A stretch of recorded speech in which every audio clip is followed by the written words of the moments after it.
ভৱিষ্যত, যুৱক যুৱতীসকলৰ ভৱিষ্যত শক্তিশালীৰ ওপৰত গঢ় দিয়াৰ নিমিত্তে ভাৰতবৰ্ষৰ জনগণে মনে প্ৰাণে বিচাৰে দিল্লীত এনে চৰকাৰ গঠন হওক যি চৰকাৰে আন্তৰিকতাৰে শ্ৰদ্ধা ভক্তিৰে দেশৰ জনতাক নিস্বাৰ্থভাৱে সেৱা আগবঢ়াব পাৰে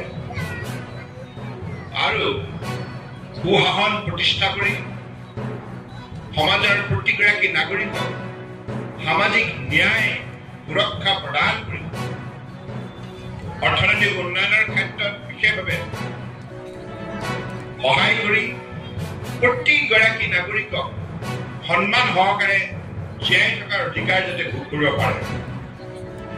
গতিকে আজি এই 2024 মোদীজী কে গ্যাৰান্টি অৰ্থাৎ মোদী ডাঙৰীয়াৰ জনতাৰ যিটো প্ৰতিশ্ৰুতি, এই প্ৰতিশ্ৰুতি পূৰণ কৰাৰ বাবে তেখেত সংকল্পবদ্ধ, প্ৰতিজ্ঞাবদ্ধ। গতিকে সেইবাবে মই আপোনালোকক আহ্বান জনাইছো, প্ৰাৰ্থনা জনাইছো, আমাৰ অসমৰ পৰাক্ৰমপুত্ৰ পাহাৰ ভৈয়াম বৃহত্তৰ অসমীয়া সমাজখন আমি হিন্দু মুছলমান খ্ৰীষ্টান বুদ্ধি জৈন শিখ বিভিন্ন জাতি উপজাতি সকলোৱে মিলিত প্ৰচেষ্টাৰে আমি এইখন অসমক ভাৰতবৰ্ষৰ বহুত শক্তিশালী ৰাজ্য হিচাপে গঢ়ি তুলিব লাগিব। সকলো ক্ষেত্ৰতে আমি শক্তিশালী হম। শিক্ষা, সংস্কৃতি, ক্ৰীড়া, কৃষি, বিজ্ঞান, গৱেষণা সকলো ক্ষেত্ৰতে আমি শক্তিশালী হম। সেই শক্তি আয়ত্ত কৰাৰ বাবে আমি সকলোৱে মিলাপ্ৰীতি থাকিব লাগিব। সমন্বয়ৰ যোগেদি শক্তিশালী সমাজ নিৰ্মাণ কৰিব লাগিব। আমি শান্তি প্ৰতিষ্ঠা কৰিব লাগিব আৰু এই শান্তিৰ মাজেৰে আমি আমাৰ ভাতৃত্ববোধ শক্তিশালী উন্নয়ন হৈছে আৰু ৰাইজে কথাটো উপলব্ধি কৰিছে।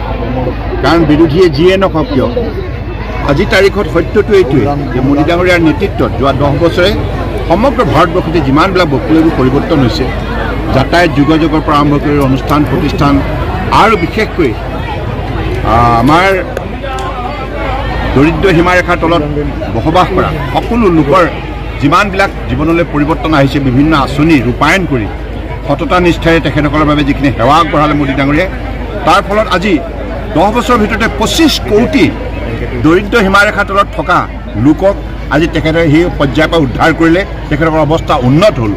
গতিকে এনেধৰণৰ পূৰ্বতে কংগ্ৰেছে কেতিয়াও কৰিব পৰা নাছিল আৰু চৌদিশে উন্নয়নৰ যিটো জোৱাৰ এইটো ৰাইজে আজি উপলব্ধি কৰিছে। সেইকাৰণে তেখেতসকলে বিচাৰিছে যে তৃতীয়টো কাৰ্যকালৰ বাবে নৰেন্দ্ৰ মোদী ডাঙৰীয়া দেশৰ প্ৰধানমন্ত্ৰী থকা উচিত।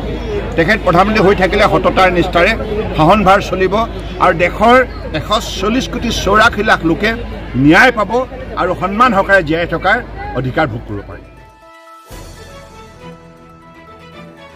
দ্য নিউজলেণ্ড, অবিৰত তথ্যানুসন্ধান, আপোনাৰ সেৱাত খবৰ সন্ধান।